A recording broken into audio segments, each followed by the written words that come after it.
listening to Athleisure Kitchen, where you'll get the inside scoop with those in the culinary world, from celebrity chefs, food personalities, restaurateurs, and more.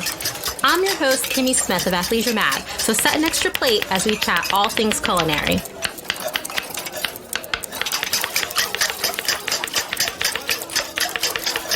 On today's Athleisure Kitchen, we head downtown in New York's NoLita neighborhood to the kitchen table to sit down with Food and Wine magazine's Special Projects Director, as well as Top Chef judge, Gail Simmons.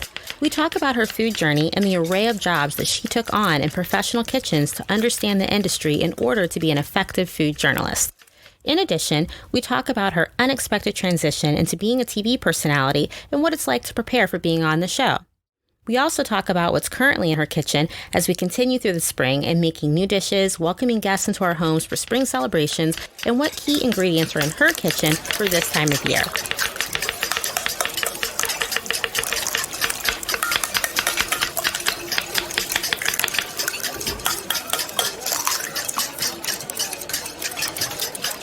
So tell us about your background and how you came to work in food journalism. Well, it's sort of a long story. I always started with a love of food. When I graduated from college, I really didn't know what I wanted to do with my career, and everyone else seemed to know exactly what they wanted to do out of college. And all I knew is that I loved to cook and I loved to write. But back then, that wasn't necessarily a 1 + 1 = 2 situation. People were just starting to discover sort of the food world, but it was mostly, the term food media really just meant writing for a handful of magazines or a couple pages of newspapers, and there weren't the opportunities that there are now. But I knew that cooking was my passion, and so I got a job first as an intern at a magazine, and then as an editorial assistant at a newspaper in the sort of lifestyle, food and travel section, and realized with every day working around all of these different subjects that food was really what I was most interested in.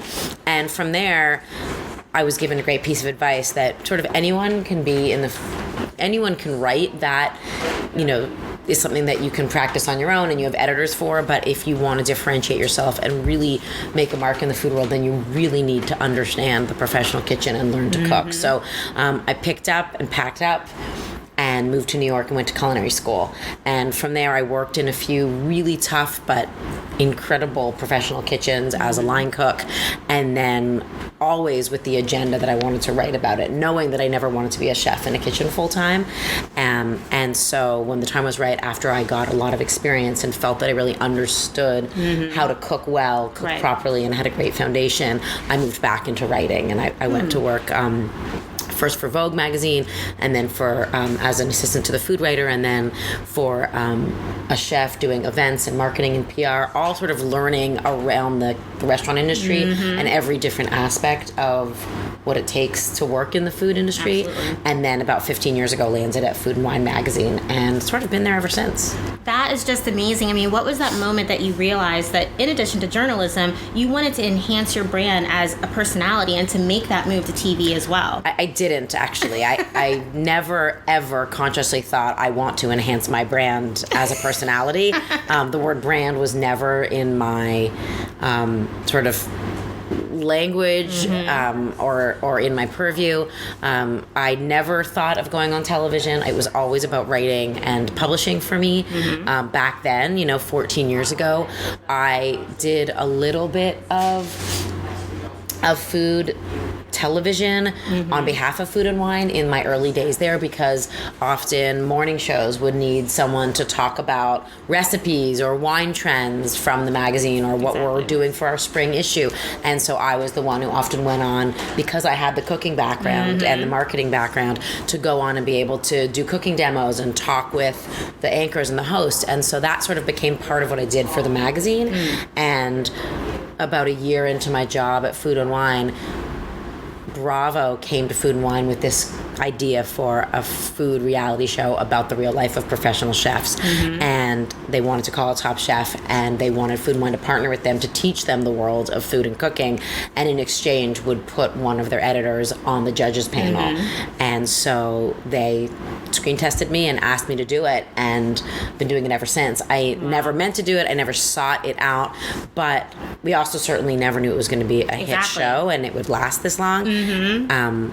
But we're going into our 17th season and it doesn't seem to be slowing down. No, so, I mean, I love your authenticity. Thank you. And just now understanding your full background, when I was doing research on you, I was like, she's touched every level of that business, which is why you can just speak so well-rounded about so many different things, from, yes, the food side, but also from special events and this one and that one. I just think that's fantastic. I mean, I think that for me, everything I did up until now and everything I continue to, feed into my experience and my knowledge. And I don't think I could have ever gotten the job on television had I not done all those things. I would have never gotten the job. And I think being able to speak to the real life of professional kitchens, and that's what our show is about, and speak fairly and honestly, but in a constructive way, and understand the work that chefs do. And you really, I think, need to have a working knowledge of that to come across to your audience as not only authentic, but in a way that the audience of the show can identify with you, because the audience can't taste the food. Exactly. So you really become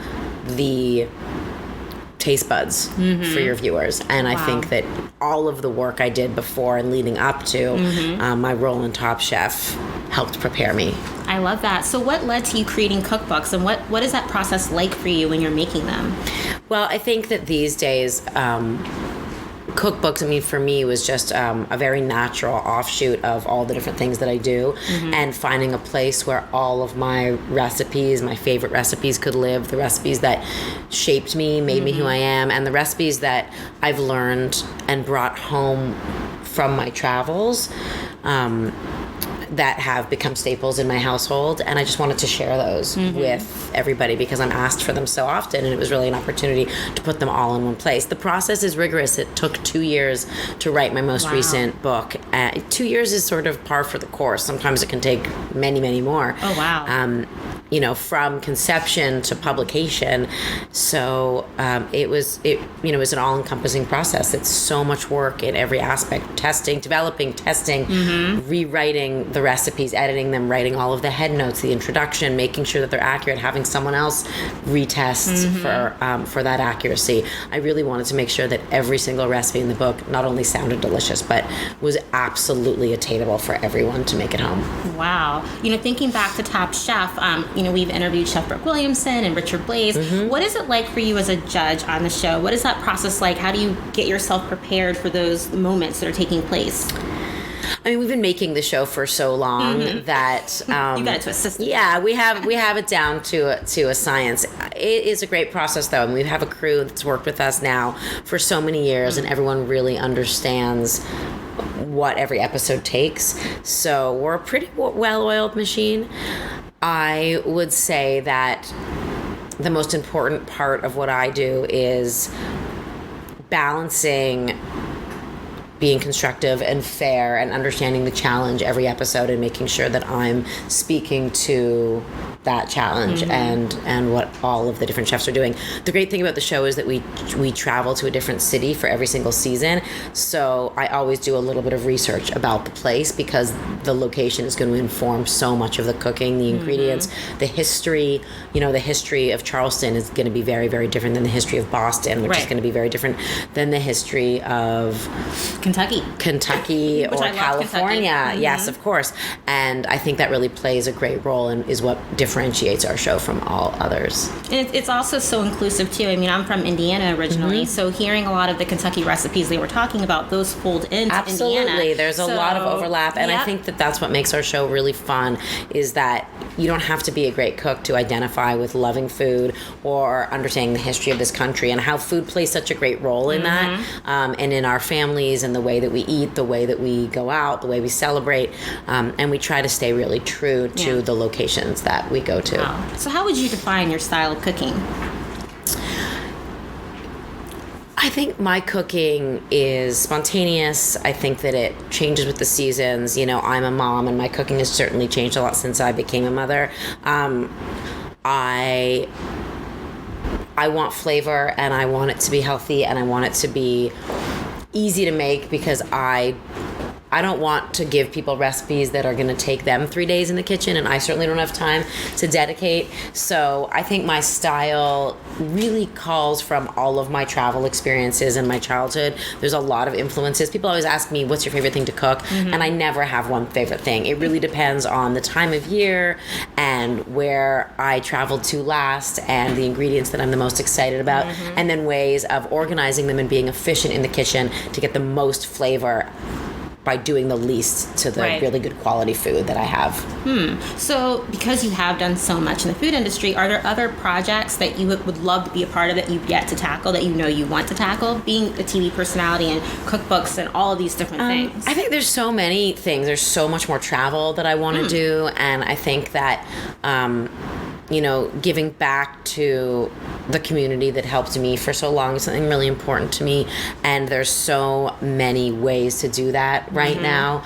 Cooking for people who cooking is such a life skill, so not only does cooking nourish people, but it teaches people a skill that they can then take and translate into a job anywhere they are. And certainly there's so many ways that food applies to everything we do in our lives, whether it's politics or math and science. Teaching my child to cook, you become so conscious of that. And so just kind of teaching is something that's always in the background for me, and ways of doing that more creatively, whether it's through books or television. Championing my industry and giving back to my community through all of these channels is just always top of mind, and there's always more to be done. Exactly. Well, with spring being here finally, because I just saw the buds on the trees, they are so here. Excited about. There's tons of spring holidays that are coming up, and just crazy reasons just to create something. What are trends that are going on in the kitchen right now that we can incorporate into our dishes just to change things up and just bring new things into it? Sure. I think spring is the most exciting moment in the year because we've all sort of been in hibernation for so long. Yes. And I got real cozy with lots of soups and stews over the winter, but I am ready for bright new ingredients. And so I'm really excited about bringing all of those, fresh herbs, fresh flavors, different fruits and vegetables into my diet that I haven't been able to get all winter long. But I also always want to be efficient with what I'm cooking, and because there's holidays that come up in spring where you are entertaining for a crowd, often of all ages, family, friends, there's Easter, there's Passover. Yes.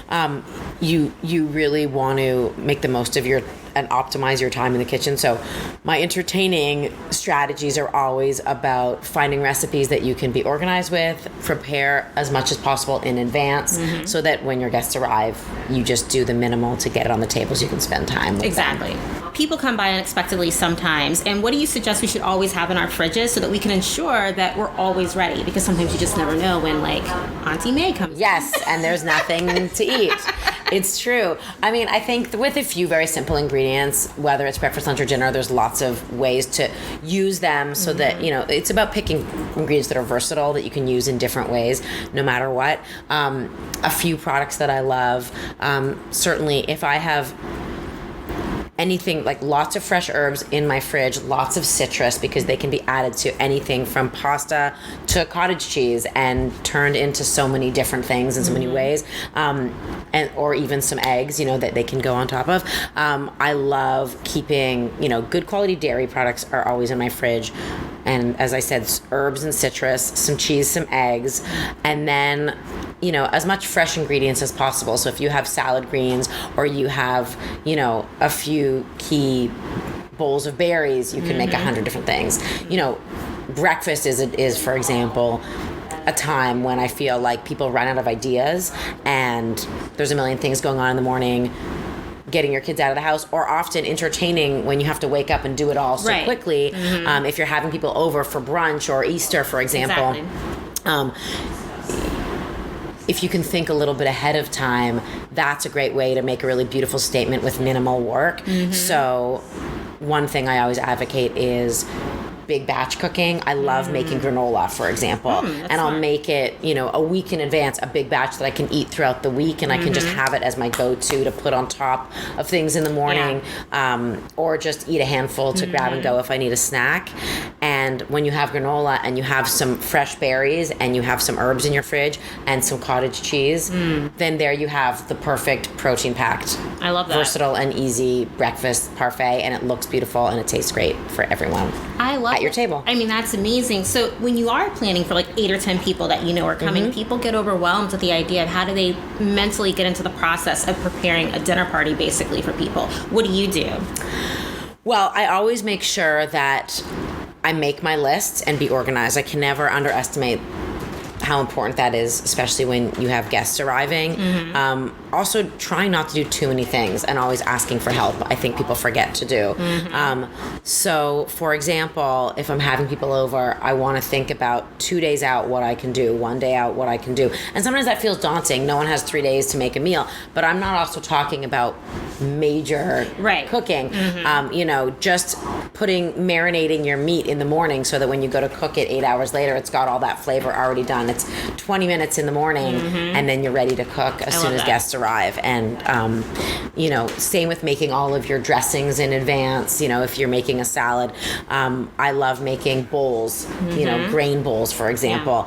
And so doing things like making the dressing in advance, washing the lettuce in advance. Let's say I'm using quinoa or another grain like that. Cooking it in advance, which really takes 15 minutes, and then it's cooled and ready to go, and it's in your fridge. And then all you're doing when people arrive is really assembly. Exactly. That's so smart. So what are 3 ingredients you always have in your kitchen that are really good for versatile dishes that you just always have them on hand? I would say 3 ingredients right now that are always in my kitchen are fresh herbs, lemons, because I use every part of the lemon, the juice and the zest. And these days it's Hood cottage cheese because I feel like it's the most versatile dairy product that I have that everyone loves, and you can do so many things with it. I love that. So do you have some recipes for those of us that are busy and pulled in a million directions that are easy to satisfy and easy to make as well? Sure. I mean, one recipe that is my go-to because it's great for lunch, it's great for a snack, it can feed a crowd, it's easy to sort of like batch it up and make it for 10 people or make it a little personal bowl of when I need something that's healthy and really satisfying. I make a really delicious mango avocado salsa. Lots of lemon, lots of lime juice, lime zest, and fresh cilantro tossed with chopped mango and avocado. And then I put it on the base of a Hood cottage cheese with black pepper. Oh, I love that. In a bowl. But my little trick is that I always make a little well in the center of the cottage cheese using the back of my spoon and pile the salsa right in the middle. That way when you're dipping, you're getting a little of both. You're not searching for one ingredient or the other along the way. And I find that it's like just a great after-school snack for my kids. It's a great appetizer before dinner party, or it's the perfect quick lunch for me on the go, and it really doesn't require many ingredients. Wow. Do you have 2 other ones that are like that? Well, I talked to you about the grain bowl that I do in advance and the granola that I make all the time for breakfast parfaits. Because then if you have some fresh washed berries in the fridge and you have your granola that you've made before, then all you have to do is layer it all together. I love that, and I'm a huge fan of cottage cheese, and I love the black pepper from Hood as well. Me too. I find it really savory and satisfying. I think that's something that people don't actually think about. They think about sweet ingredients or plain, but for me, the savory flavors are exactly what I crave. I love that. So are there other uses that you can put cottage cheese into other ingredients? Like not just, like some people will use like sour cream to be something else that you exactly expect. I mean, absolutely. That's the thing I feel like cottage cheese is having this renaissance moment because people are like rediscovering it from their childhood. And first of all, it's packed with protein, which is a bonus. And it can be used the same way you would use so many other dairy products. I love it in smoothies. I can use it in place of ricotta, fresh ricotta with pasta or in lasagna. My kids love it. My little baby loves it for breakfast in the morning. So cute. it's got texture and it's got a real rich creaminess, and it's a really healthy thing to keep around. Wow. So what city are you based in? I'm based right here in New York. That's what I thought. Okay, so we always love asking people 3 things. Where can we see you grabbing a meal, working out, and then where do you go shopping? Shopping for what? That's the question. It could be anything, open-ended, right? anything. Lots of shopping. Where am I grabbing a meal? I mean, in New York, the options are endless. Literally, I live in Brooklyn, and I love my neighborhood. It's a quiet, beautiful, tree-lined neighborhood in Brooklyn, and there's a lot of great places to eat these days. I'm really obsessed with kind of eating fresh little small place with a great glass of wine. So there's a great wine bar really close to me called June that I love, and another sort of wine bar with great food called Frank's Wine Bar. So either of those places, when I'm in downtown New York, like where we are today, in the NoLita neighborhood, I love eating at a little Middle Eastern spot that has really fresh, fast casual food called In the Des. Oh, nice. It's delicious, right up the street. Yep. Let's see. So that's where you can see me grabbing food. Working out. Well, now that the nice weather is out, I can pick up running again. I love running, but I don't like running indoors. So winter is sort of out for me. I take a break from running, but I live near the Brooklyn Promenade, so running from my house to the Brooklyn Bridge and back is my sort of like go-to run when the weather is nice. If not, I'm a spinner, so you can see me at SoulCycle. I was going to say, I think you're a soul cycler. I am a soul cycler. And shopping, wherever you're shopping, whether it be for food, clothing. I mean, that's a tough one. Shopping. I mean, I'm shopping for lots of things all the time. Let's see. What's a store that I love? I love Veronica Beard for clothes. She's a great designer that I wear a lot of things from these days. For food, I mean, what I love about my Brooklyn neighborhood is that it's so old school in that instead of having to go to like big, huge grocery stores, there's a lot of smaller little shops. So I have my local butcher that I love, and there's an amazing Middle Eastern store where I get all my spices, and things like pita and, fresh bread and things like that. But, I'm at like the regular grocery store buying all my pantry staples all the time too. I love hearing that, and I also love. I mean, I think you're beautiful. So being someone who just travels, I love. Every time I see you, your makeup's always amazing when you're on air, etc. So being someone who I'm sure travels a lot. Where do you, what are 3 beauty products? I do. Travel a lot. Exactly. So skincare is super important. Yes. Especially when you're traveling and different temperatures and different things like that. So what are 3 skincare products that you just swear by? Well, I have really dry skin. So traveling definitely takes a toll. But I also am not someone who uses 50 products every day because I got to get up and go, and I'm often in a rush. So 3 products that I love. I love an under eye, my under eye. I believe in helping as much as possible because tired is real. Yes. So I'm a big fan of Drunk Elephant. They have a great vitamin C under eye cream that I use all the time. Let's see, what other products do I swear by?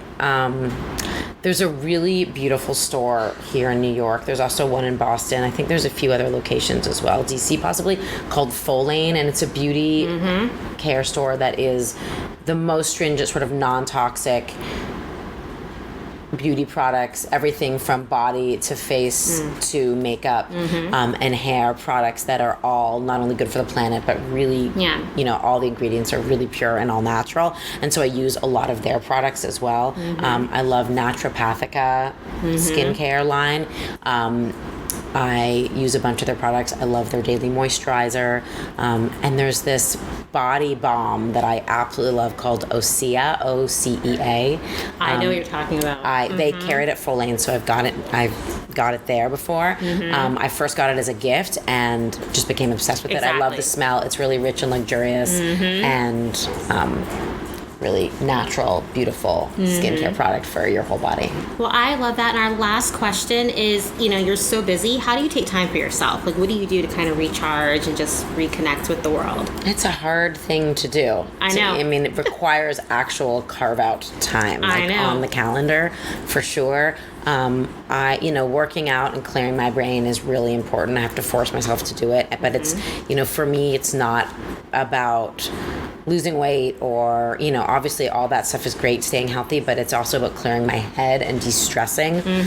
And I know I'm going to feel better at the end of the day if I can. I love that I live in New York and I don't own a car and I can walk everywhere because I find it also really therapeutic. Cooking is also something that lets me relax at the end of the day.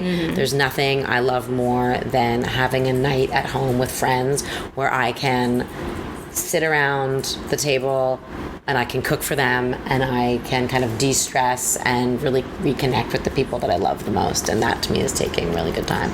And once or twice a year, I like a good massage. Right. And a date night. Date night with my husband is also nice once in a while. We forget to do it. You do. But when we do, it's a very important thing to do. Yes.